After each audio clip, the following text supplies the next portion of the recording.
where he said that Peter Obi has to take permission before he lands.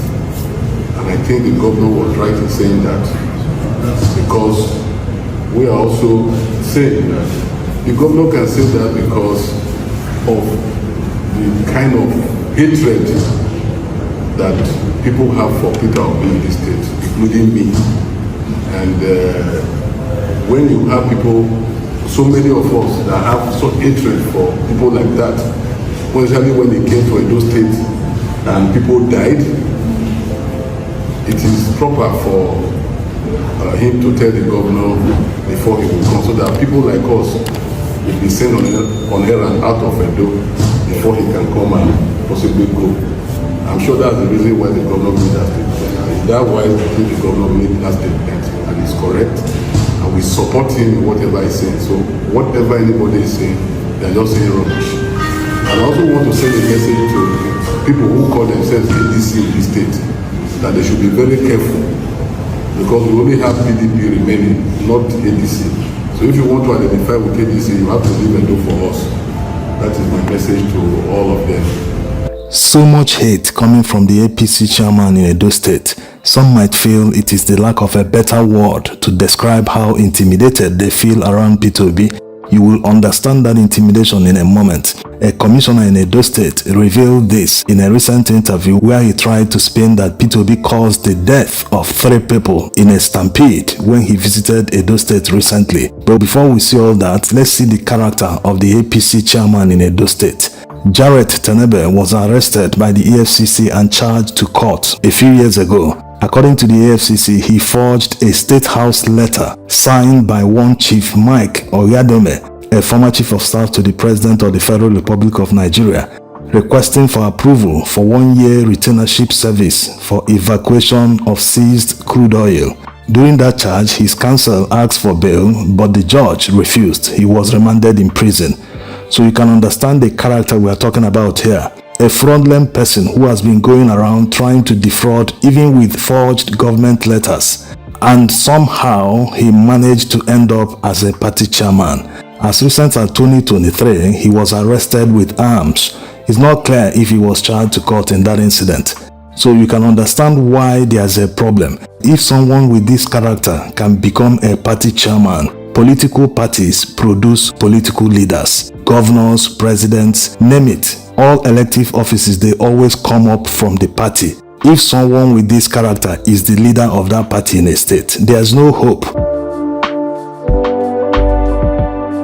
This is why Nigeria is not working. If you fail to participate in politics, you fail to take part, you fail to contest, you fail to come out to vote, you fail to defend your vote, criminals, the lowest of the low in the society, will be leading you. They will be making decisions for you, they will be making laws for you, and you will be forced to obey them. Imagine a society where a criminal is the lawmaker, is the one deciding your life. Everything about your life, the kind of taxes you pay, all the decisions concerning your life, someone as low as a criminal is making that decision. Look at him here in this Instagram photo. He's holding something that is not a cigarette. So you can see these are the lowest of the low in the society. No one should be surprised. Things that come out from their mouth. This was the same way he said that PDP should no longer exist in the state. Immediately they won the election. And now he's saying that ADC should not be allowed to exist in Edo State. What audacity! Are we in a dictatorship? Are we in a one-party state? It's unimaginable what these people do. The audacity, because Nigerians allow them to get away with all this. There is no equal or commensurate reaction to what they do. That's why they get motivated, they keep pushing the limits, and one day that elasticity they believe Nigerians have will break, and Nigerians will react in a manner that will surprise them. Honorable Commissioner, are you saying the visit to the School of Nursing by Mr. Peter Obi caused a stampede that led to the death of, is it 3 people now? Yes. Intelligence report brought it out. 2 died in the hospital. They rushed them, actually. Let me tell you, many of these things, we don't alarm the public with some of these things. And you know that anywhere Obi enters, there's this euphoria. People who don't know him deeply, who just see him and they see, this Obi, the Messiah they want, and they rush after him. and that euphoria, ecstasy, can cause stampede. Just to be, But it did not reflect in votes. is it the same? Is it the same visit that we're seeing on the screen that you're referring to? And is the school authority also aware of this fatality that you speak to, or is only the government that is aware? Obi, apart from going to that school, went to other places.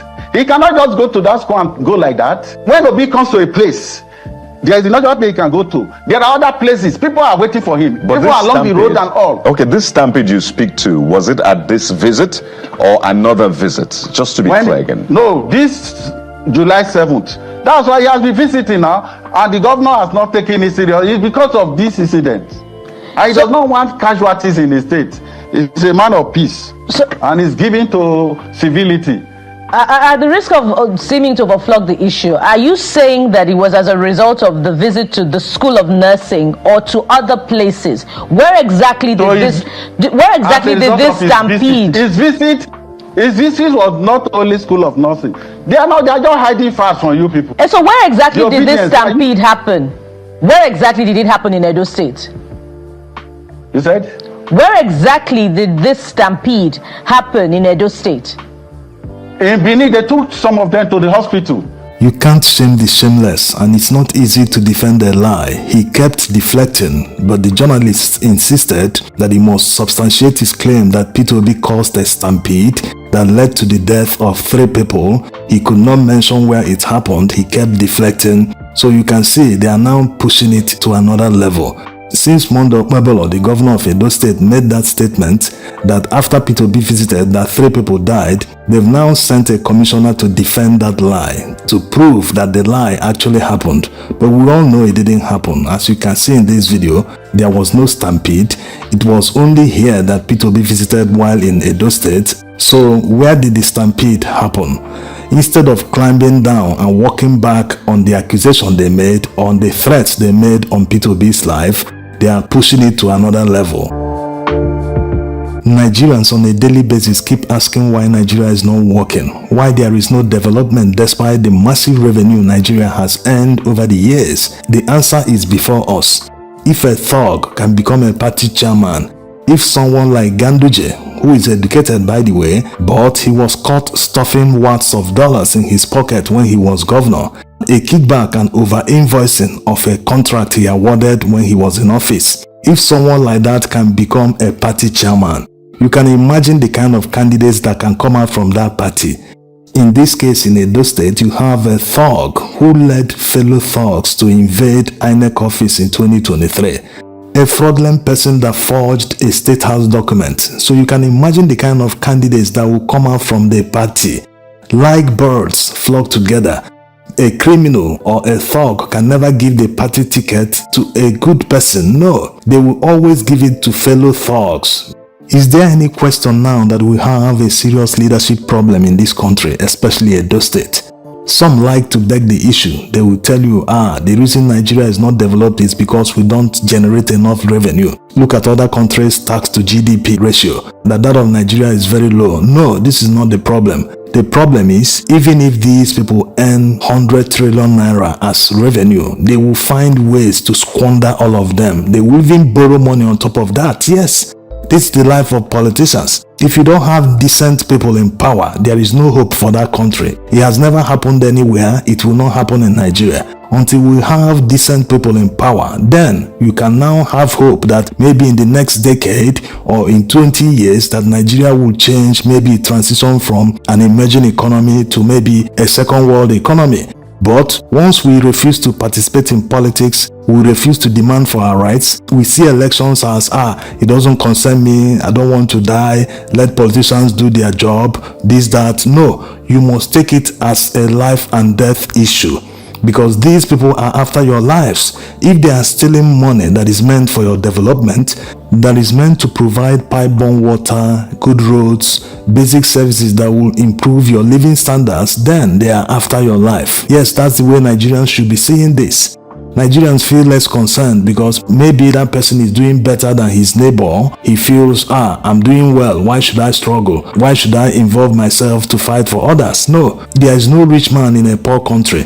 No matter how rich you are, even if you're a Dangote, you must be experiencing what is going on in Nigeria in one way or the other.